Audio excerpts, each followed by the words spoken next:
The Lion's Ledger, the narrative of the Greek additions to Daniel. Introduction, the Uncensored Ledger.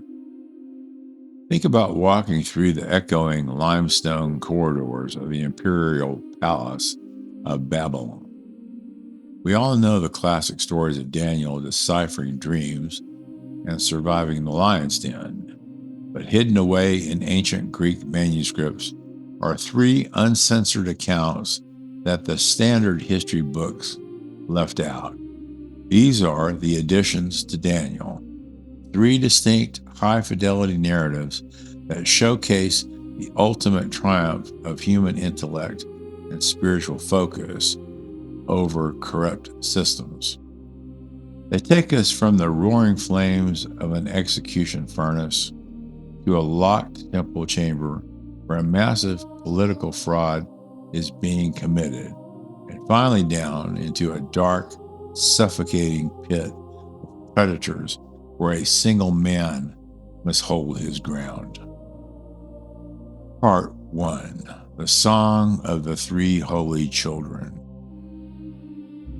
Our narrative begins in the white-hot center of an imperial execution. Shadrach, Meshach, and Abednego have been cast into King Nebuchadnezzar's massive furnace, heated 7 times hotter than normal because they refused to bow to a golden idol. But as the flames lick the sky, something extraordinary happens inside the furnace.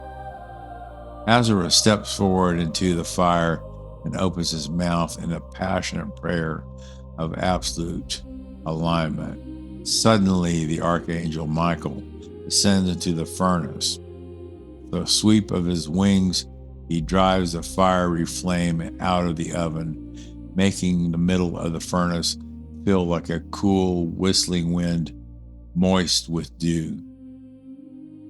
Walking unharmed amidst the white-hot brickwork, the 3 young men break into a magnificent rhythmic anthem. They command the entire universe, the stars, the seas, the winds, the mountains, and the deep sea monsters, to sing a chorus of cosmic order, turning an execution chamber into a beautiful temple of praise. Part 2. Susanna and the Forensic Verdict. The narrative shifts from supernatural fire to a gritty psychological courtroom thriller. Susanna, a righteous and beautiful young woman in Babylon, is falsely accused of a capital crime by 2 corrupt, highly respected community elders who are abusing their political power.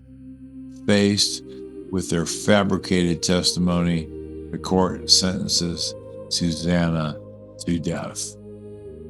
As she is led away to be executed, a young Daniel steps forward, refusing to let a systematic lie destroy an innocent life.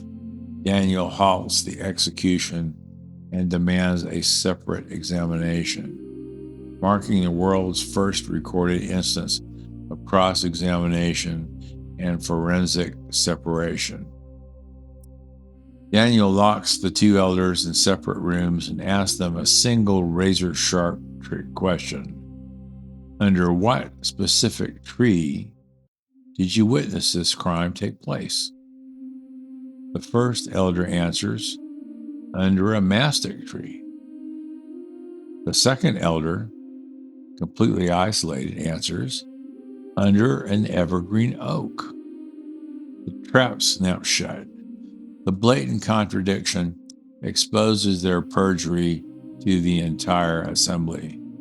The corrupt elders are executed under their own false charges, and Daniel's intellect is established as an unyielding force across the empire.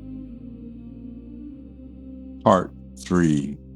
Bel and the Dragon. Final edition reads like an ancient investigative file. King Cyrus of Persia challenges Daniel, asking why he refuses to worship Bel. the great Babylonian idol. The king points to the evidence.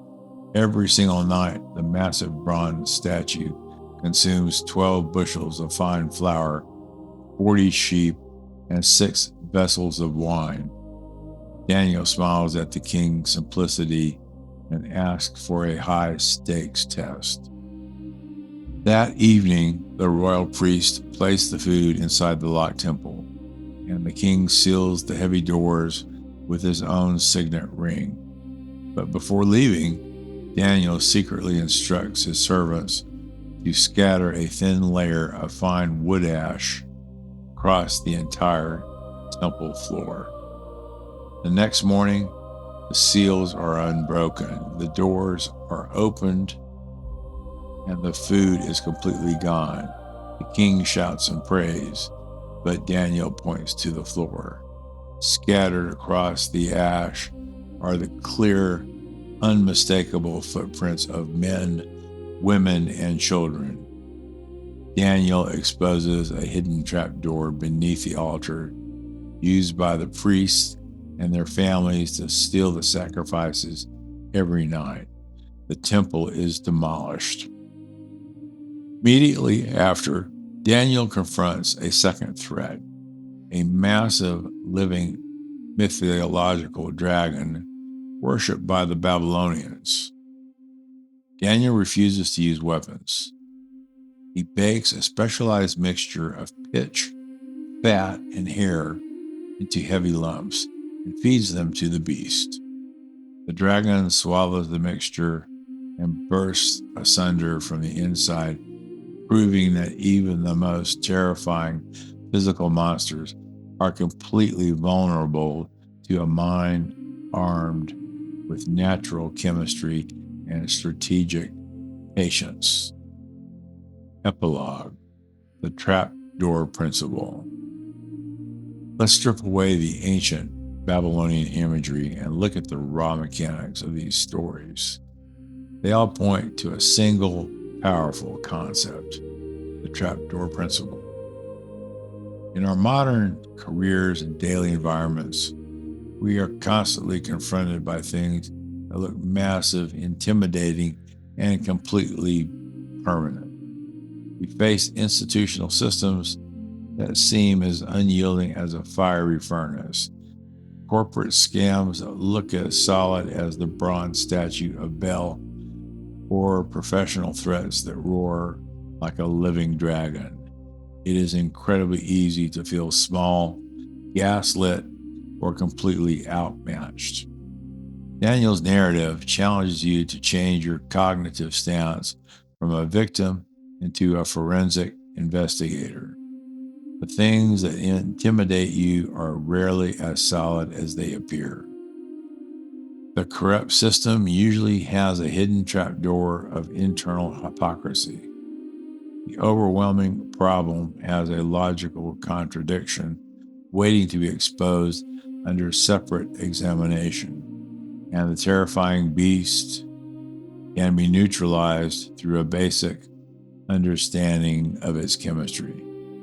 By refusing to panic, spreading your own analytical ash on the floor, see the real data, and trusting your intellect, you can methodically dismantle the illusions around you. You break through the noise to establish absolute control, strategic dominance, and unshakable personal freedom today.